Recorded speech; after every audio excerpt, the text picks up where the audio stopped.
आवासीय कार्यालय पर जीएसटी की टीम का दूसरे दिन भी सर्वे जारी है। बताया जा रहा है कि 10 करोड़ से अधिक की जीएसटी चोरी के मामले में जमशेदपुर से आई टीम यहां बुधवार से ही सर्वे कर रही है। जीएसटी के संयुक्त निदेशक इसका नेतृत्व कर रहे हैं। संदीप साहू पर अपने कर्मचारियों के नाम से 25 से अधिक फर्जी कंपनी के संचालन का भी आरोप लग रहा है। संदीप साहू अभी अपने आवास पर नहीं है। 5 गाड़ियों में आई टीम आवास और ऑफिस में कागजात की जांच कर रही है। जीएसटी टीम के अधिकारी मामले में कुछ भी बताने से इनकार कर रहे हैं। और रांची के हिंदपीढ़ी से 2 लड़कियों के अपहरण के मामले का पुलिस ने खुलासा कर दिया। इस मामले में परिवार की ओर से अपहरण का दावा किया जा रहा था, लेकिन पुलिस की जांच में यह दावा झूठा निकला। इस बात का खुलासा हुआ है प्रेम प्रसंग को लेकर लड़कियां अपने प्रेमी के साथ फरार हुई थी। कार्रवाई करते हुए पुलिस ने मुख्य आरोपी इस्माइल समेत 5 आरोपियों को गिरफ्तार कर जेल भेज दिया। मोबाइल लोकेशन के आधार पर पुलिस ने ट्रेस किया और फिर ट्रेन से दोनों के कर्नाटक जाने की बात सामने आई और कर्नाटक से उन्हें पकड़ लिया गया। लड़कियों ने उस अभियुक्त के बहकावे में आके ही ये झूठा ऑडियो भेजा था ताकि घर वालों को ये लगे कि अपहरण हो गया है और वे अपने बॉयफ्रेंड के साथ जा सके। अभी हम लोग सारे मामले का सत्यापन कर रहे हैं और बहुत ही शातिराना अंदाज से जो अभियुक्त है और उनके सहयोगी ने इस पूरे भगाने की प्लानिंग रची थी। और इस पूरे प्लानिंग के दौरान ये लोग पुलिस के लोकेशन ट्रेस से बचने के लिए इन लोगों ने कई बार फ़ोन को तोड़ा, सिम को तोड़ दिया। कई बार जो है नए फ़ोन को लेकर रेलवे स्टेशन के केवल वाईफाई का यूज किया या अपने मित्र को बुलाकर वाईफाई का यूज किया ताकि पुलिस जो है सिम के आधार पर ट्रेस न कर पाए।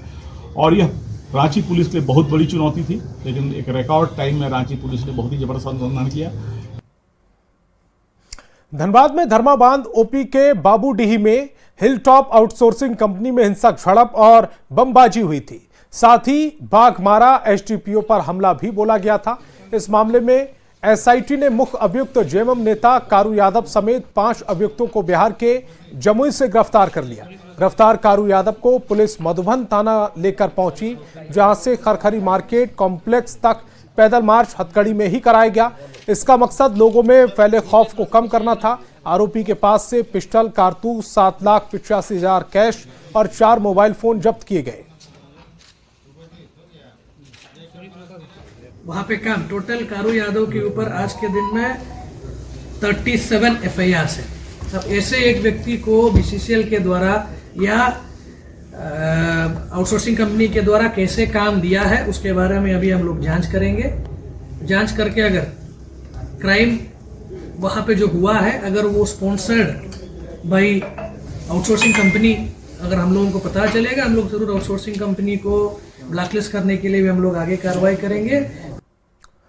और धनबाद पहुंचे स्वास्थ्य मंत्री डॉक्टर इरफान अंसारी ने कहा है कि धनबाद में किसी तरह की गुंडागर्दी बर्दाश्त नहीं की जाएगी। उन्होंने दावा किया राज्य में हेमंत सोरेन के नेतृत्व में सरकार एक्शन में है और विधि व्यवस्था बिगाड़ने वाले लोगों को किसी सूरत में बख्शा नहीं जाएगा। उन्होंने पूरे मामले में बीजेपी को निशाने पर लिया और लूट के जारी अड्डे पर लगाम लगाने की बात कही। माननीय मुख्यमंत्री जी ने संज्ञान लिया है, इसको कार्रवाई चल रही है। हमारे डीएसपी घायल हैं, उनका भी इलाज चल रहा है। तो धनबाद में गुंडागर्दी हम बर्दाश्त नहीं करेंगे। आप बात समझिए, सरकार आ गई है, फुल फ्लेजेड सरकार आई है। मुख्यमंत्री जी एकदम लगातार संपर्क में है, डीसी से बात कर रहे हैं, एसपी से बात कर रहे हैं, डीआईजी से बात कर रहे हैं, आईजी से बात कर रहे हैं। हम लोग ये व्यवस्था को ठीक करेंगे। धनबाद से बीजेपी सांसद ढुल्लू महतो ने कहा है कि बाघमारा में जो घटना हुई वो नहीं होनी चाहिए थी। उन्होंने कहा कि सरकार इस पर क्या करती है, इस पर नजर टिकी है। उन्होंने ये भी कहा कि मुख्य आरोपी गिरफ्तार हो चुका है और पुलिस पर पथराव हुआ है, जिसके बाद कार्रवाई पुलिस को ही करनी है। सरकार अब क्या कर नहीं कर देखने की बात है। जब पुलिस पर पथराव होना, ये होना, तो देखने की बात है। अच्छा, बागमारा क्षेत्र में क्या लगता है कि सर गलत है, मन बड़ा हुआ है क्या? पुलिस पर अगर पथराव होना गलत बात है, ऐसा नहीं होना चाहिए। अपराधियों का मन बड़ा हुआ था बागमारा क्षेत्र में ना? बागमारा पूरे झारखंड में अपराधियों का मन बड़ा हुआ है, बागमारा की बात क्या कर रहे हैं। और धनबाद में कोयलांचल नागरिक मंच की ओर से अभिनंदन समारोह का आयोजन किया, जिसमें जमशेदपुर पूर्वी से विधायक सरयू राय को अंग वस्त्र और मोमेंटो देकर स्वागत किया गया, अभिनंदन किया गया। विधायक सरयू राय ने फिर से एक बार लेडी डूरम और दरिदा मौजा की जमीन कब्जा की बात दोहराई और लोगों से वादा पूरा करने की बात कही। उन्होंने हिलटॉप आउटसोर्सिंग हिंसा मामले की सही जांच की भी मांग की। खुशी है कि लोगों ने मुझे याद किया और धनबाद के लिए मैंने जो जो वादे किए हैं, जो आश्वासन दिया है, उनकी भी आज याद हो गई। और मैं जो भी पीड़ित लोग हैं उनको न्याय दिलाने के लिए मैं अपना संघर्ष जारी रखूँगा। और धनबाद की समस्याओं के बारे में, चाहे गांव की हो, लेडी उमर का हो, दरिदा का हो, जो मैंने सवाल उठाया है मैं लेकर भी आया हूँ। विधानसभा में मैंने क्या क्या उठाया, सरकार ने क्या उत्तर दिया है, तो मैंने वचन दिया उन लोगों को, उस वचन पर मैं कायम रखूँगा। नशे के सौदागर वादी और खनिज संपदा के लिए मशहूर झारखंड की पहचान को बदलने में लगे हैं। अफीम की खेती से झारखंड को नया नाम, नई पहचान देने की कोशिश में है। हालांकि उनके मंसूबों पर पानी फेरने के लिए पुलिस ने भी कमर कस ली है। ऑपरेशन अफीम के तहत अलग अलग जिलों में कई एकड़ में लगी अफीम की खेती को नष्ट कर दिया गया है और कार्रवाई अभी जारी है। एक खास रिपोर्ट आपके लिए।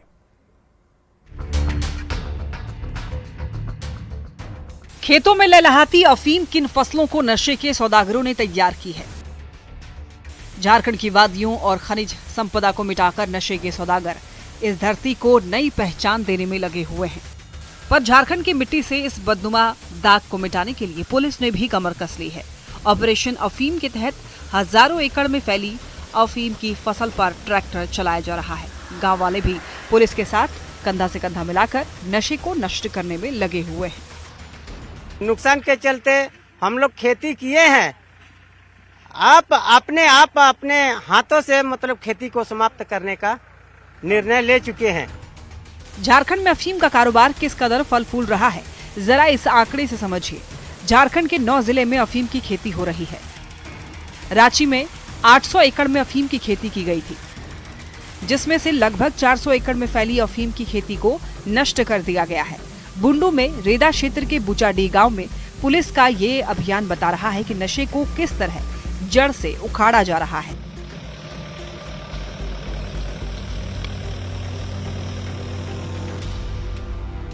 गांव वाले बताते हैं कि अफीम की खेती के लिए दूसरे राज्य से लोग आते हैं। भोले भाले ग्रामीणों को पैसों का लालच दिया जाता है। अफीम बेचने के लिए मार्केट उपलब्ध कराने की बात कही जाती है और यही वजह है कि ज्यादातर वन भूमि में अफीम की खेती की जा रही है। इसका नुकसान यह है कि जनसंख्या घट रही है और डेथ रेशियो बढ़ रहा है। महिलाओं को भी कई तरह की बीमारियां हो रही है। जो बुढ़ा नहीं हो रहा है तब भी मर रहा है ये खेती करके। इसलिए इतना दिन जब खेती हुआ ना तो बहुत आदमी नष्ट हो गया। इसलिए ये खेती बंद करना ही अच्छा है। झारखंड के डीजीपी अनुराग गुप्ता ने अफीम की खेती नष्ट करने के साथ साथ केस भी दर्ज करने को कहा है। अगर थानेदार ऐसा नहीं करेंगे तो उन पर गाज गिरनी तय है। मैंने अभी सभी एसपीज को निर्देश दिया, खासकर चतरा और खूंटी और रांची के ग्रामीण एरियाज में, कि एक भी एकड़ आप जमीन का अगर आप खेती नष्ट करते तो एफआईआर आपको साथ साथ करना अनिवार्य है। जो थानेदार एफआईआर नहीं करेगा उसको मैं सस्पेंड कर दूंगा। अफीम की खेती के खिलाफ शुरू हुई मुहिम का असर धरातल पर देखने को मिल रहा है। लोगों को भी जागरूक किया जा रहा है। स्कूलों में बच्चों को भी शिक्षित किया जा रहा है। बताया जा रहा है कि अफीम की खेती कितनी खतरनाक है, इसे जड़ से उखाड़ फेंके। इसे लेकर अब ग्रामीण जो हैं एकजुट हैं और पूरी तरह से इन्होंने मन बना लिया है कि नशे की खेती को वो ना कहेंगे। कैमरामैन प्रभाकर के साथ ओम प्रकाश, न्यूज़ 18 रांची। खूंटी में अवैध रूप से हो रही अफीम की खेती के खिलाफ जारी पुलिस की मुहिम रंग ला रही है और यही वजह है कि अड़की प्रखंड के सलीदा और लांदूप गांव में लोग पुलिस को सूचना देकर खुद ही अफीम की फसल को नष्ट करने में जुट गए हैं। मौके पर पहुंची पुलिस टीम ने लोगों की अफीम से होने वाले नुकसान की जानकारी दी और लोगों को खुद खेती नष्ट करने के लिए प्रेरित किया। अफीम की खेती जो शुरू हुई, सबसे पहले तो ये एक आर्थिक लाभ के रूप में देखा गया, लेकिन आप देखिएगा अफीम की खेती करने के बाद केस होता है, जेल जाते हैं और वकील और कोर्ट कचहरी के चक्कर में जितना पैसा आप कमाते नहीं हैं उससे अधिक आपको नुकसान होता है।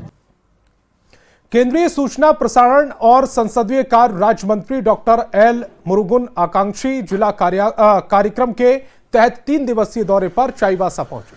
चाईबासा सर्किट हाउस पहुंचने पर डीसी, एसपी और डीडीसी ने उनका जोरदार स्वागत किया।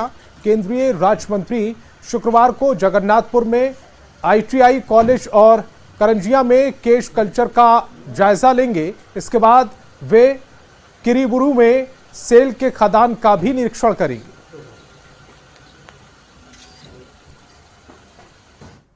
झारखंड के अनुसूचित जनजाति, अनुसूचित जाति और पिछड़ा वर्ग कल्याण मंत्री चमरा लिंडा की ओर से सरना पूजा की गई है। प्रोजेक्ट बिल्डिंग में अपने ऑफिस में मंत्री चमरा लिंडा ने सरना पूजा की। उन्होंने सरना पद्धति से पूजन कर ऑफिस का शुभारंभ किया। पूजा के दौरान मंत्री चमरा लिंडा पहली बार बिना टोपी के भी नजर आए हैं।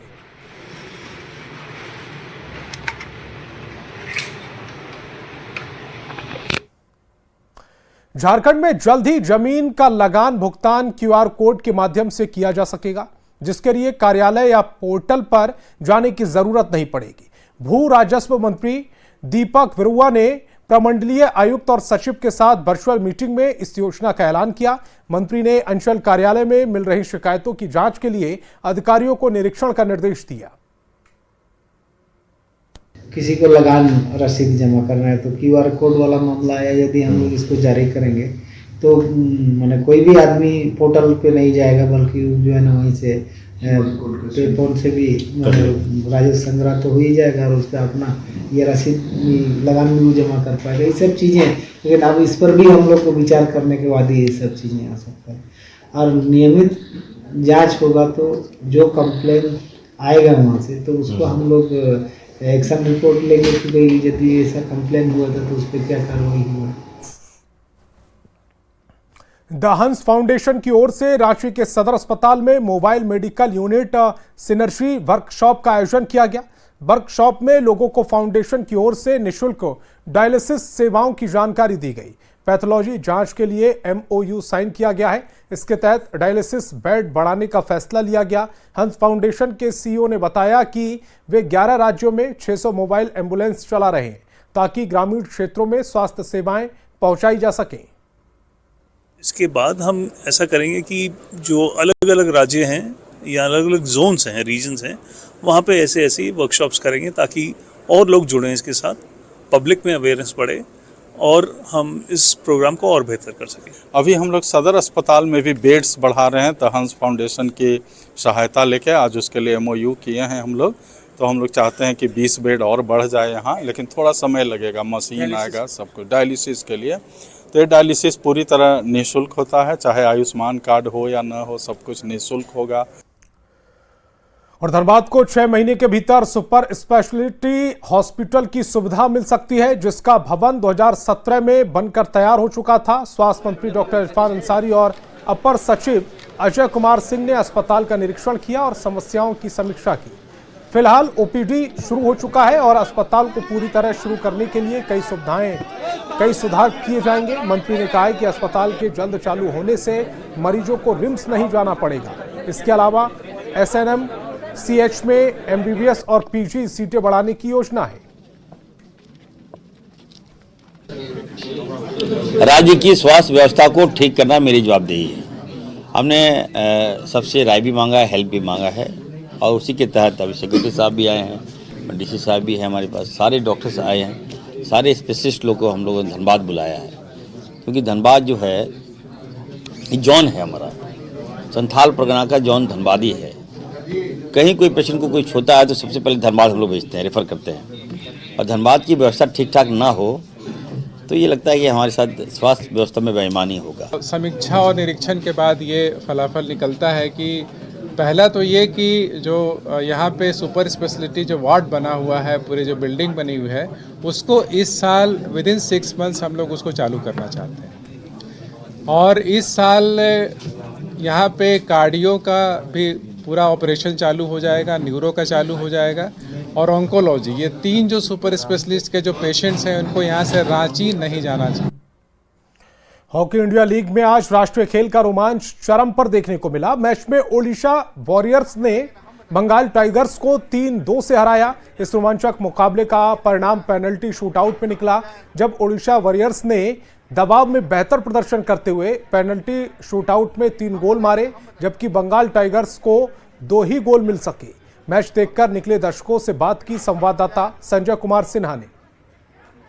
हॉकी इंडिया लीग में आज उड़ीसा वॉरियर्स को 3-2 से पेनाल्टी शूटआउट में जीत मिली है और जाहिर है कि हॉकी एक बार फिर राजधानी रांची में अपने रोमांच पर है। आप देख सकते हैं कि यहाँ पे स्टेडियम के बाहर जो दर्शक निकले हैं, हॉकी के फैंस बाहर मैच देखकर निकले हैं। उड़ीसा के सपोर्ट में है सर, उड़ीसा का सारा मैच देखे हैं और हमेशा चेज किए हैं। पेनाल्टी शूट में उड़ीसा वॉरियर्स का बहुत अच्छा रहा रिपोर्ट। नेहा हमारी कैप्टन है, कॉकवेल, ये सारे को हम लोग 4-5 मैच से हम लोग सपोर्ट कर रहे हैं। ये भी जो कि पहला में हम लोग, ये देखिए, इसको भी देख सकते हैं हम लोग, इसको अपने देख सकते हैं कि हॉकी किस तरीके से उत्साह को पुकार रही है। और देखिए क्या बात है, देखिए ये उड़ीसा खेलेबो दुनिया देखिबो, उड़ीसा खेलिबो दुनिया देखिबो। देखते हॉकी के दीवाने अगर एक देखेंगे तो आपको 1000 मिलेंगे। आज कैसे प्लान किया कि हॉकी मैच देखना है? बहुत अच्छा लगा। क्या बोले, पहले मम्मी कभी नहीं आई है, फर्स्ट टाइम एक्सपीरियंस था इनका। काफी अच्छा लगा, बहुत अच्छा लगा, बहुत मजा आया। हाँ, आज किसकी जीत पर आप हॉकी देखने पहुंची? उड़ीसा जी, हम लोग उड़ीसा को सपोर्ट कर रहे थे और उनकी जीत काफी अच्छी रही। पहले शुरू में तो उतना मजा नहीं है, लेकिन आखिरी में बहुत ज्यादा मजा आया। बहुत ज्यादा इंटरेस्टिंग गेम बन गया था ये, और हम लोगों ने कौन जीतेगा पता नहीं है। नहीं, बिल्कुल नहीं, ये एक्सपेक्ट ही नहीं था कि जो शूट आउट वाला काफी मजेदार, बहुत मजेदार। देखिए मैच जो है अपने नियत समय पर 1-1 पर था, लेकिन आखिरी में फैसला पेनल्टी शूटआउट पर हुआ और मैच के दीवाने कह रहे हैं कि मैच तो अच्छा हुआ ही, लेकिन रोमांच तो आखिरी में था। कैमरामैन संत के साथ संजय कुमार सिन्हा, न्यूज 18 रांची। चाईबासा के नुआ मुंडी में टाटा स्टील के 34वें वार्षिक फूल और सब्जी प्रदर्शनी का शुभारंभ किया गया। हॉर्टिकल्चरल सोसाइटी जमशेदपुर के चेयरपर्सन रुचि नरेंद्रन मुख्य अतिथि रहीं। इस शो में 12 प्रतियोगी और 24 संस्थानों ने भाग लिया है, जिसमें गुलदाउदी, डहलिया, बोनसाई, औषधीय पौधे और सब्जी शामिल रही। तो इस बुलेटिन में फिलहाल इतना ही। आप देखते रहिए न्यूज 18 बिहार झारखंड।